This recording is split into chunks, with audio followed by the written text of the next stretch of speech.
pessoal, como é que vocês estão? Vamos estar aqui hoje. Meu nome é Lucas, né? Para quem não lembra, a gente já está um tempinho aí sem trabalhar em sala de aula. Primeiramente, agradecer vocês por estar assistindo o vídeo, né? Estar aqui acompanhando a gente e falar que eu estou com saudade da turma. Então vamos lá, né? A professora Roberta pediu para que trabalhasse a matéria e desse continuidade com vocês, né? Já que nós estávamos falando sobre o sistema renal. Então eu me propus a dar continuidade na matéria, tá? Então vocês têm que relembrar um pouquinho de tudo que a gente falou e vamos dar seguimento falando de alguns procedimentos de enfermagem que a gente trabalha dentro de pacientes que envolvem o sistema renal, né? Então nós vamos falar um pouquinho sobre, principalmente sobre pacientes, nós vamos falar sobre pacientes dialíticos também, tá? Vai ter uma segunda apostila que eu vou enviar depois. Mas também vamos falar sobre sondagens vesicais, tá? Essa primeira, vamos falar um pouquinho sobre sondagem vesical. Qual a importância da sondagem vesical? Qual que é a importância da gente trabalhar dentro com o paciente, explicar para ele a importância do procedimento, da gente mensurar o débito urinário, que é uma coisa extremamente importante, principalmente puxar um pouquinho para o meu lado, né? Quando a gente for falar de pacientes graves, lá no terceiro período a gente vai trabalhar uma matéria de urgência e emergência, vocês vão ver, é de fundamental importância a gente falar sobre débito urinário, a produção de urina que o paciente tem, em situações de paciente crítico, isso daqui é extremamente importante. Então assim, a enfermagem, ela tem um papel fundamental com esse tipo de paciente, tá bom? Então vamos lá, anatomia e fisiologia rápidas, aqui vocês estão cansados de saber, né, sobre o sistema renal, né? Que nós temos os nossos rins, as glândulas suprarrenais logo acima. Aqui nós temos as veias renais que faz o retorno venoso, que ela vai desembocar lá na cava inferior. Lembra lá do sistema circulatório, né? Veia cava inferior, que nós temos já a aorta, né, descendente aqui descendo, que depois vai ter uma ramificação da artéria renal que irriga os rins. Então lembrar um pouquinho lá da nosso sistema circulatório, né? Então tudo é integrado, gente. Tudo a gente tem que tentar relembrar um pouquinho, tá? Então aqui, ó, a veia cava, essa veia cava que ela vem, ela vai desembocar, na verdade, né, lá no nosso átrio direito, lembra? Então o átrio direito recebe as veias cavas inferiores e superiores, né? Manda para o ventrículo direito bombeia sangue para pulmão, lembra? Aí pulmão tem o retorno venoso pela veia pulmonar, já com sangue oxigenado, cai no átrio esquerdo, ventrículo esquerdo, manda para quem o sangue? Para a nossa aorta, né, que vai irrigar todo o nosso corpo. Inclusive nós vamos ter descendente aqui que vai ter uma ramificação, que vai ser a artéria renal. Então o sistema renal, gente, tudo está interligado. Tudo do nosso corpo é interligado, tá bom?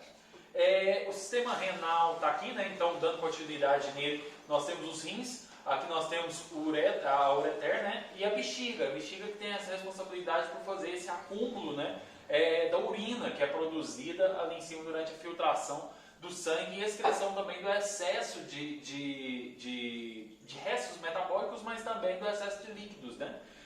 O sistema renal faz essa filtragem, mas também despreza esse excesso de líquidos que nós temos no nosso sistema circulatório, tá? Então tem diversas funções, é um sistema extremamente importante que eu sempre falo para os meus alunos, né? Nós temos que ficar muito de olho, porque o paciente que desenvolve qualquer tipo de problema renal, normalmente é um paciente que tem uma possibilidade de agravamento muito grande, sabe?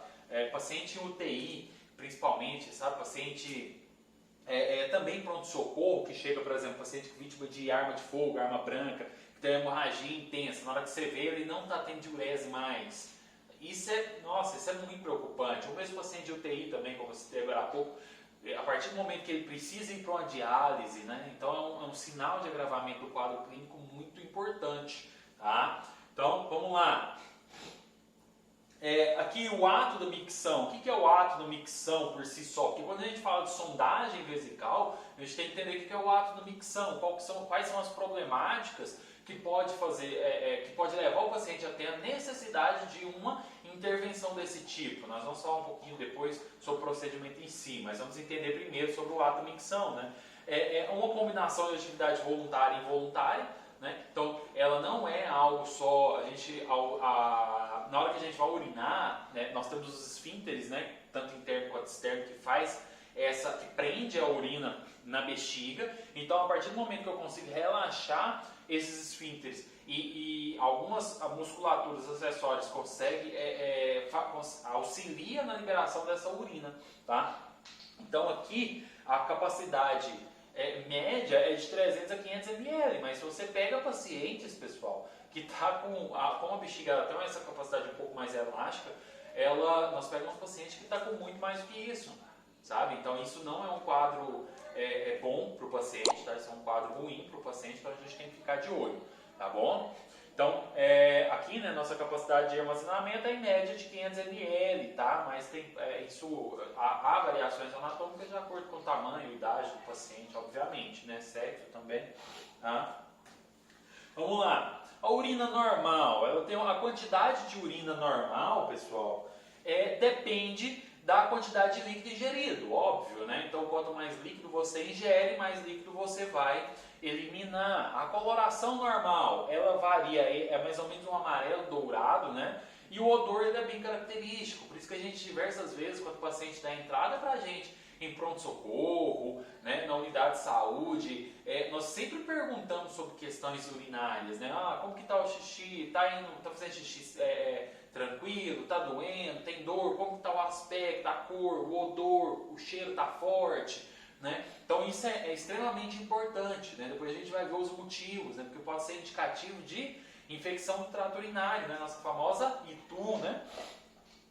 A frequência da micção dependerá da quantidade de urina que está sendo produzida. E a frequência? Aqui a gente lembra um pouquinho dos pacientes da cervejinha, né? Espero que aqui na nossa turma ninguém bebe, né? Graças a Deus. Mas vocês já devem ter visto alguém bebendo uma cerveja. A gente sabe que a cerveja ela é diurética, ela acelera a produção de urina, né? Essa eliminação de água. Então, a quantidade de urina que você faz e quantas vezes você faz depende principalmente desse fator, né? Dessa velocidade que a urina está sendo, essa frequência que a urina está sendo produzida. Num adulto, normalmente varia aí de 30 a 50 ml horas, né? Aqui isso pode variar com a quantidade de ingesta, pode variar de ingestão de água, pode variar com essa questão de diuréticos, né? Mas a média é essa. Em crianças menores de 1 ano, 2 ml por quilo hora. Em crianças maiores de 1 ano, 1 ml. Pessoal, depois corrige aí, por favor, tá? Minhas aposteiras tiver o errinho, não é eu, né? Então, aqui, ó, 1 ml, corta esse A, 1 ml por quilo hora, tá? Então, nós vemos que há uma variação aí média do adulto e da criança, mas que isso é uma média apenas, como eu falei para vocês, existem diversos fatores que vão interferir nessa quantidade de urina que vai ser produzida, como também na frequência que você vai ter a necessidade de urinar, né? Nós vamos ver depois quais são elas. Olha aí, a responsabilidade da enfermagem relacionada à eliminação urinária. Tá? Observar, nós temos que observar nos nossos pacientes, sobretudo pacientes que estão internados, né, que a gente está fazendo esse acompanhamento dele, pode ser tanto na clínica médica, como pode ser também na UTI, né, ou ele está de observação no pronto-socorro, mas o fato é que nós temos que observar cor, odor, quantidade, aparência e frequência. Né? Por exemplo, o paciente às vezes vai chegar para você e falar assim, que eu estou indo muito no banheiro. Né? Aí tu tem que perguntar, mas você vai muito? E muitas vezes, ele fala, muitas vezes, aí você pergunta, tá sentindo dor na hora que vai urinar? Ele pode falar, tá ardendo, tem uma ardência no canal da urina, né? Aí você pergunta, e a quantidade, como que tá? Porque por vezes o paciente fala assim, não, eu estou urinando muito. Aí tu vai olhar, esse urinar muito, na verdade, não é em quantidade, sabe? Às vezes é um quadro que a gente chama de polaciúria, né? Ou polaquiúria também, tá? Polaci com C ou qui com Q, é a mesma coisa, tá? É o aumento das vezes que o paciente vai ao banheiro urinar, só que ele urina em pequenas quantidades, sabe? É um sinal clássico também da nossa infecçãozinha de urina, né? Que a gente conhece, tá? Então a gente tem que perguntar, tem que detalhar isso.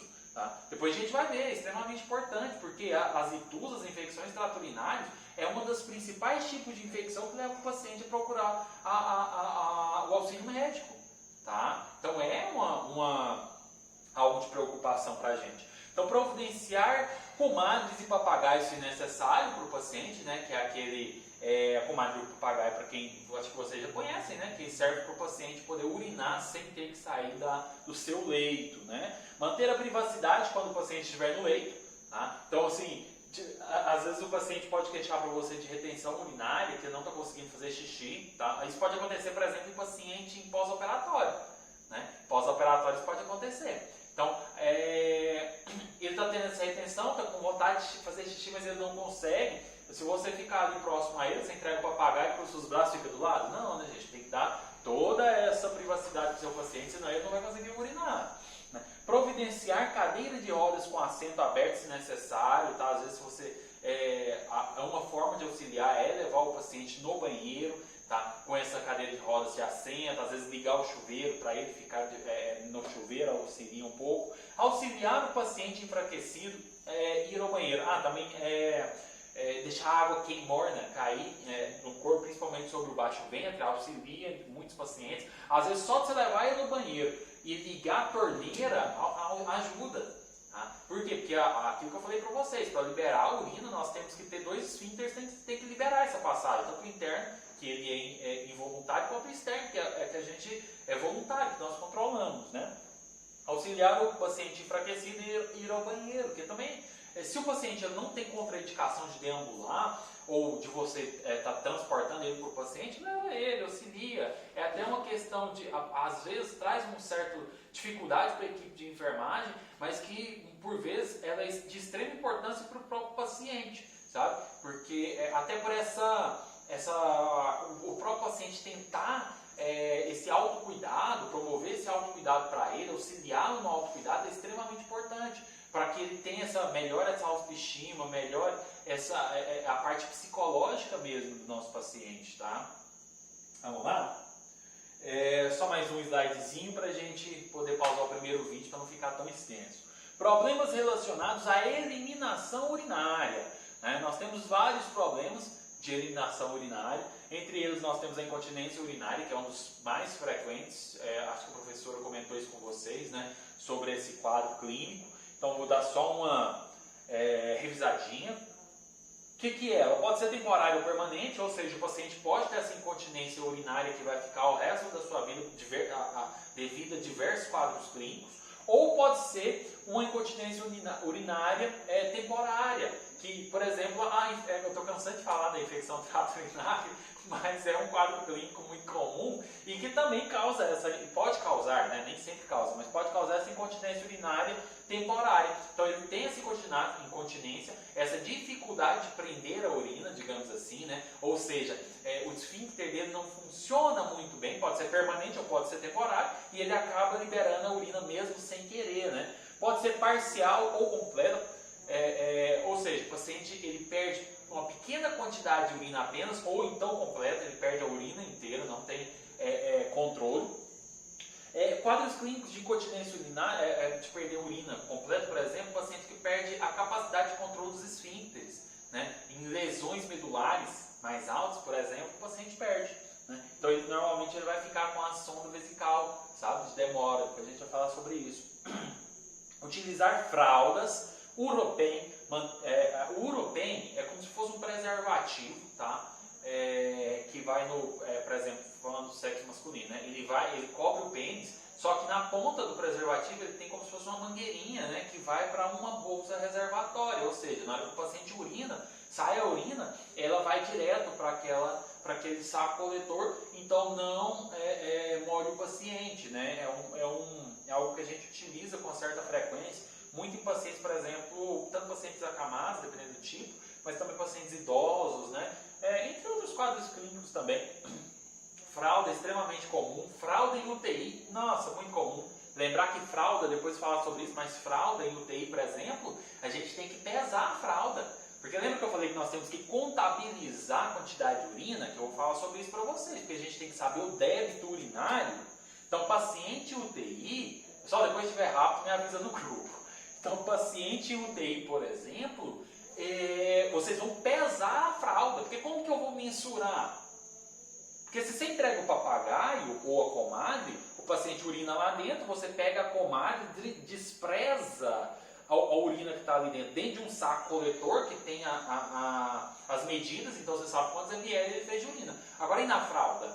Não tem como, teoricamente, mas tem, através do peso. Então você pesa a fralda, tá? É algo interessante para se falar, principalmente para quem tem interesse de trabalhar com pacientes mais graves. Manter o paciente limpo e seco, óbvio, né, gente?